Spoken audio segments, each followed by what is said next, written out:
Not one, but two suspensions this week? Let's hope this time things don't come in threes. And is it already time for us to start kind of saying bye-bye Bedard?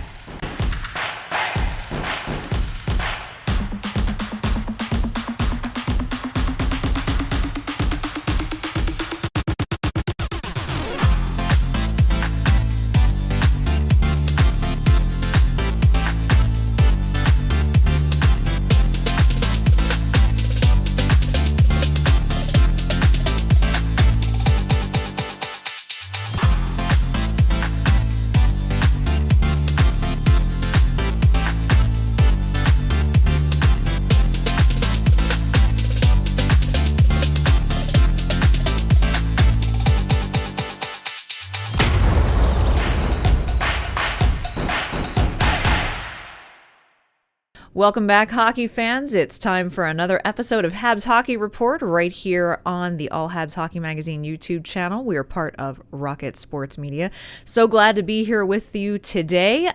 My name is Amy Johnson. I'm your host of the show. I'm also the lead correspondent at our website focused on the Laval Rocket and Habs prospects, and that is ahlreport.com. We'll talk a little bit more about that later in the show, but we're just glad that you're here today. I should also mention, if you didn't know this, our show is also sponsored by DraftKings. And if you check down in the show notes, there is a link to a special incentive from DraftKings just for our viewers. So click that link. You can sign up for free for DraftKings. They've got some great incentives for you this month to get some free credits for betting, which is pretty fun. So check that out. And also, while you're down below, make sure you tap that subscribe button. Hit the notification bell as well. We have a great show for you today. I mean, what more could you want this week? We've had suspensions. We've had send-downs. You know, people going down to Laval unexpectedly. And we've had shootouts. I mean, there's been a little bit of everything. And so let's get started and talk about it.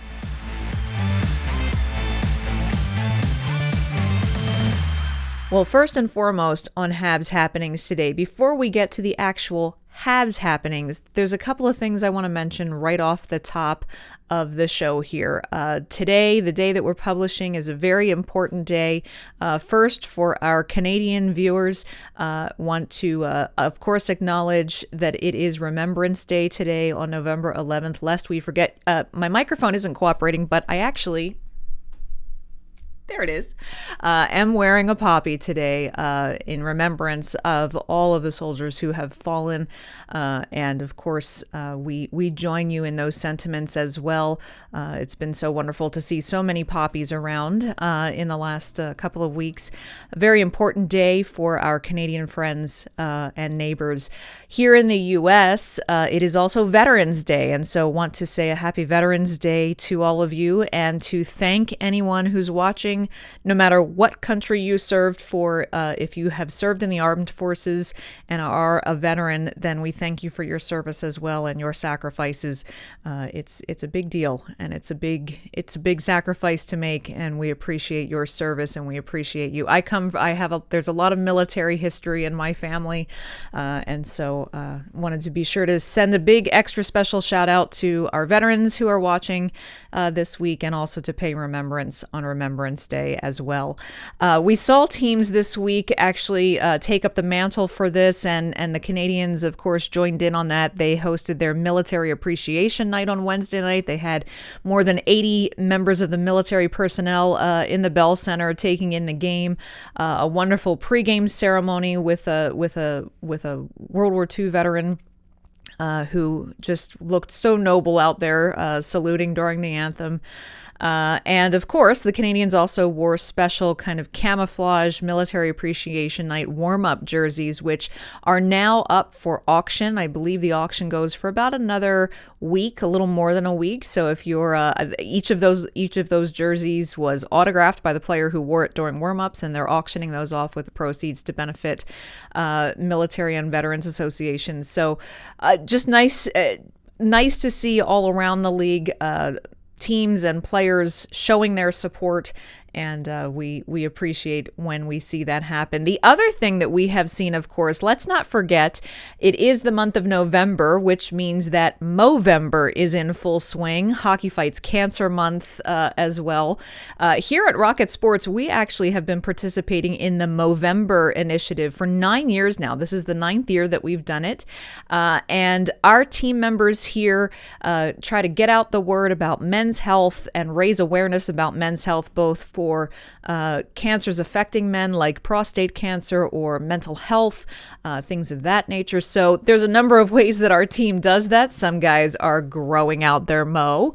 Others, like me, are participating in the Move Challenge. I am challenged to walk 60 kilometers during the month of November. That is to represent the 60 men that we lose every hour of every day to a number of men's related health issues. And so I'm well on my way. I think I'm about 15 kilometers into that 60 kilometer challenge, maybe a little bit more than that. So if you would like to donate, even if it's just $1, every dollar helps. And we would really appreciate your fundraising efforts for this very worthy cause for all of the men in our lives, the fathers, the grandfathers, the brothers, the uncles, the nephews, the sons, the brothers, you name it. And you can find that right here. You can go to our team page. That is at movember.com/T/allhabs. And you can either make a donation right to the page, or you'll see my specific page within the team page, represented by none other than Bubba the Bear. He's kind of my spokesperson for my personal page. You can also click right on there and donate right to my page. That will go towards our team goal as well. Won't you help us make a difference in the lives of men all across Canada and the U.S. This November?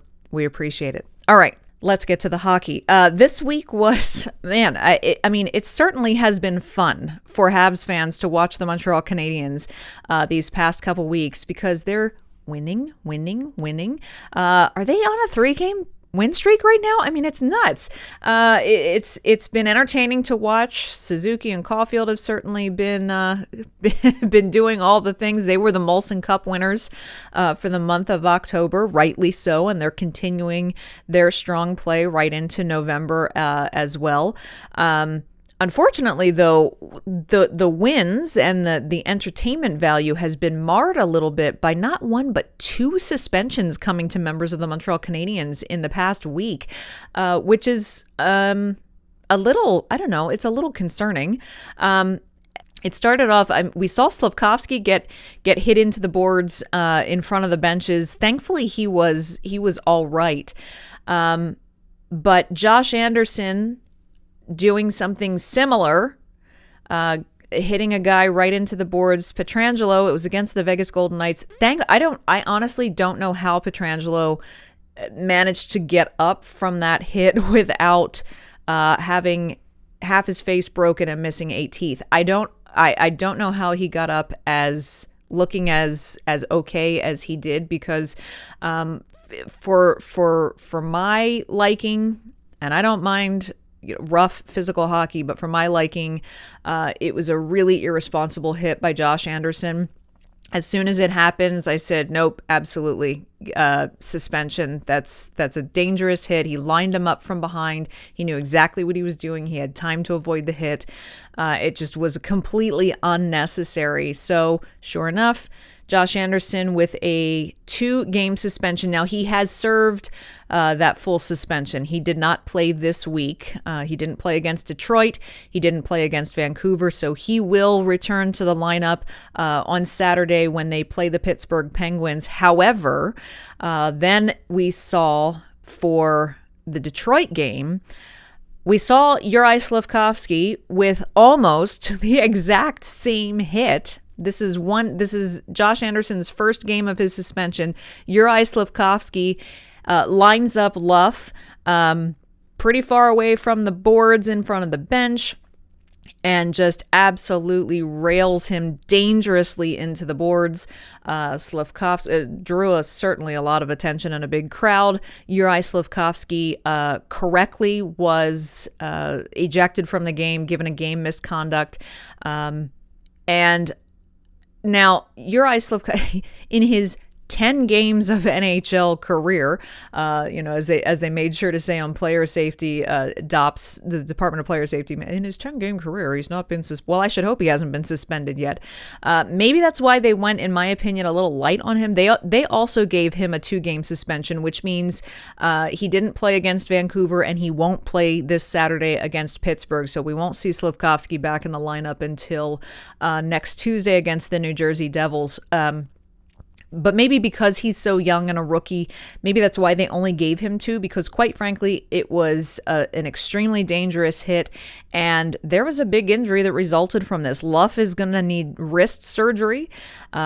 I was afraid at first something was wrong with his face because there was a lot of blood when he got up, but it ends up he got his wrist jammed trying to protect himself, and he has to have wrist surgery. He's going to be out for 10 to 12 weeks. That's a very long time for this player to miss because of the hit. So I think if Uri Slafkovsky had been an older, more experienced player, he probably would have gotten a bigger suspension. This, I think, was kind of a shot across the bow for young Uri Slafkovsky, saying, okay, you're getting 2 games, and we better not see this again. One of the things I just mentioned was this was Uri Slafkovsky's 10th game. You know what that means. He now burns a year off of his entry-level contract. Instead of choosing to send him to Laval before he played that 10th game, he's now played 10 games. He burns a year off the ELC, and so it is more likely than not that Slafkovsky will now stay in Montreal for the remainder of the season. We can debate as to whether or not that's the right call. Earlier in the season, I said I think it would be reasonable for him to go to Laval for a little bit instead of getting limited ice time with the Montreal Canadiens and so forth. But frankly, I don't know. Perhaps it's because Laval is doing so horribly badly that they decided that wouldn't be a good place for him, and we'll talk about that a bit more in the second segment. In any case, he's in Montreal now, and we'll see how things kind of move on from there. Those were 2 players who were out of the lineup this week. Should mention that we saw a player come back this week, and that was Joel Edmondson, finally making his season debut in his hometown of Winnipeg. He's from Brandon, Manitoba. Had a lot of family in the building, and Edmondson has dealt with a lot of injury over the last couple of years. He hasn't played regularly, and so this was a big deal for him to come back, make his season debut, and of course he's now mentoring Arbor Jackeye.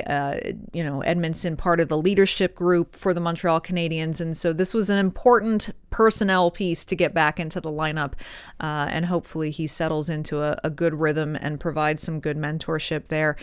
In fact, I should mention, we talked, Rick Stevens and I talked about Joel Edmondson with none other than John Liu. Yes, we know John Liu, former TSN reporter for Montreal for years and years and years and years, left the Montreal bureau to head home to Winnipeg and is now the Jets on TSN host and Winnipeg bureau reporter for TSN. And Rick Stevens and I had an exclusive interview with John Liu last week on the Canadiens Connection podcast. And we talked to John about his time in Montreal, what it meant to him to cover the Canadiens, the highlights and big moments for him there, and the decision to move to Winnipeg and what he's hoping to do there. And we talked a little bit about guys like Joel Edmondson, Pierre-Luc Dubois. If you missed that episode, if you're not a regular podcast listener, I do invite you to go listen to it. It's a great interview that we did with John Liu. You can find the link right up here, and it's a very fun interview. Be sure to check that out. So it's, aside from kind of those up and down moments, it's really been kind of the Suzuki Caulfield show.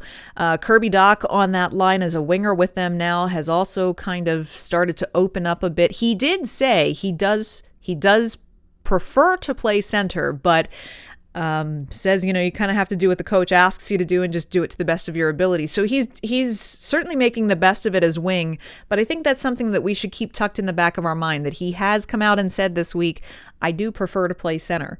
So he's not playing the position that he prefers to play, but at least he is finding success there. Hopefully this will be an instance where we just see him on the wing, maybe a little temporarily before he gets pulled back to center, where the Canadiens really need strong center line depth. So, it's been fun.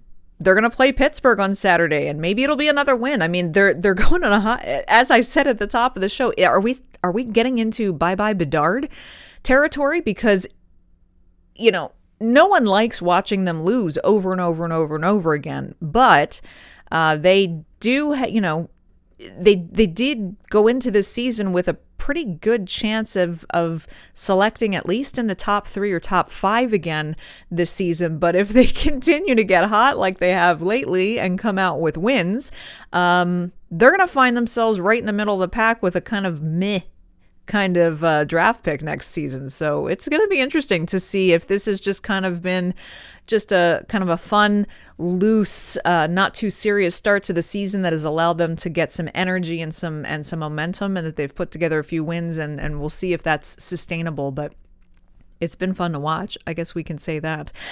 So my feedback forum question for you this week is, I want your grade of the Habs through the first month of the season. What's your grade? Just give them a grade. A, B, C, D, F. What would you, what do you think? Leave that comment down below. We'll review those and read those next week on the show. And what about Rem Pitlick? Yeah, Rem Pitlick. Well, hold on just a second, because we actually need to talk about Rem Pitlick when we talk about the Laval Rocket. Yeah, that's right. All right, let's get ready for Rocket Booster.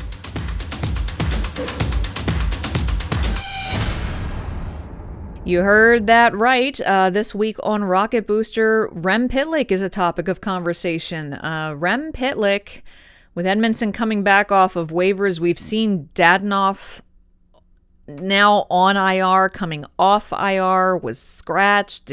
I mean, it's been a bit of a weird kind of the bottom of the roster rotation the last few weeks, particularly in the last week.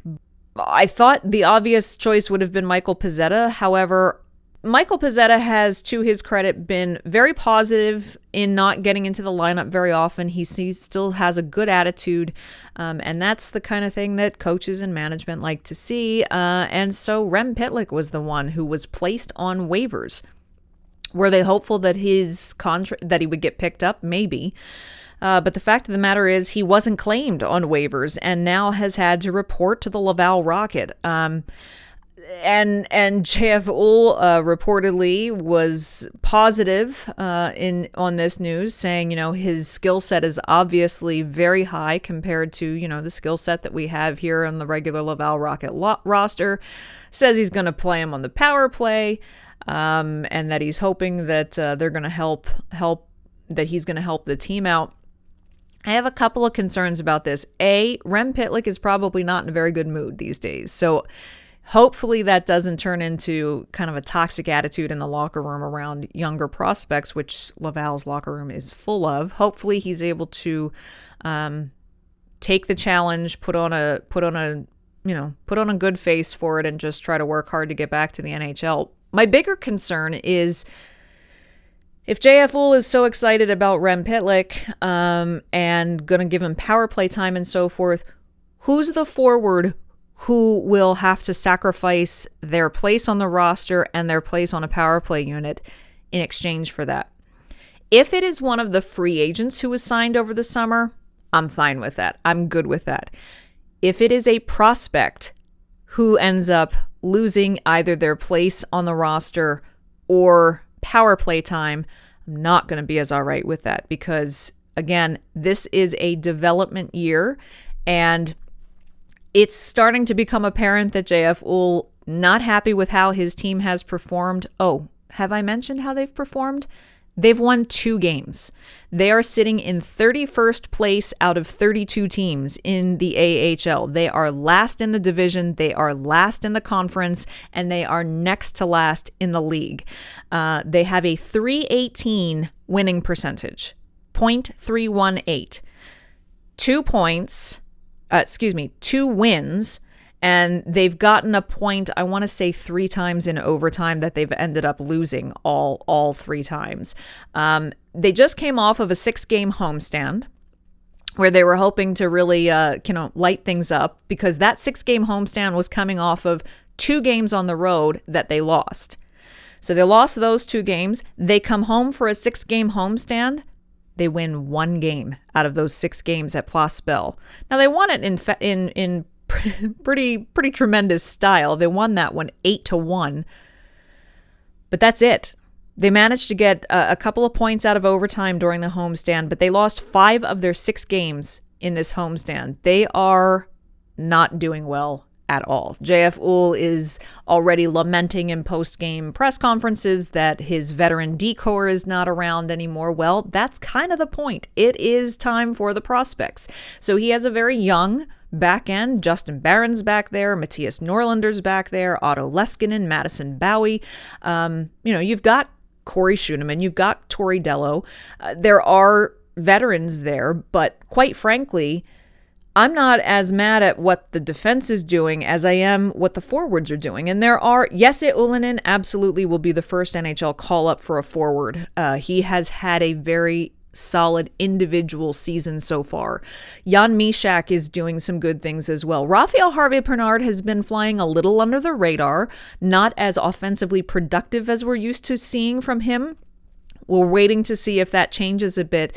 But quite frankly, it's the glut of just kind of okay free agent signings and guys that they brought back from last year over the summer who really are just not doing anything. Danik Martel hasn't had a goal yet this season. Alex Belzile hasn't been exactly doing a ton on his side of things as well. So it's been a troublesome and disappointing season so far for JF Uhl. So he's obviously getting a little desperate for some wins. And so going back to my original point, I just hope that Rem Pitlick isn't going to be inserted into the lineup in key situations at the expense of a prospect just for the hopes of getting some wins. But we have yet to determine how that's all going to work out. If you want to know all of the ins and outs of each Laval game, you want to check out ahlreport.com, where we always have a comprehensive game recap after every game. But also check out the Press Zone podcast hosted by me every Tuesday. You can find that up here as well. Patrick Williams also joins me on that show for the AHL Hot Stove, and we break all of that down for you. The Laval Rocket now go out on the road for 3 games in 3 days this weekend. It's their only 3-3 of the year. They will play Utica, Lehigh Valley, and Hershey this coming weekend. It's going to be a tough road trip for them against those opponents, and they're really looking for a win. So we just have to wait and see if it's going to happen.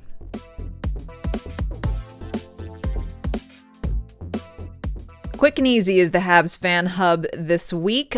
Just a reminder to you, this week's feedback forum question is: grade the Habs in their first month of play. I'm not going to do that quite yet. I'm going to wait and do a first quarter of the season grade for both Montreal and Laval when they get to that point that they're a quarter of the way through their season. So I'm not going to quite grade them yet, but I'd like to know what you think. What grade would you give the Habs for the month of October, and a week into November? Leave that answer down below. If you want to explain why, that's fine too, and we'll read those answers next week on the show. If you missed, at the end of last season, we had an exclusive interview with none other than Jesse Ylönen, who I mentioned in the last segment. And if you happen to miss that conversation with young Habs forward prospect Jesse Ylönen, well, you can watch that right here, and we'll see you next week on Habs Hockey Report.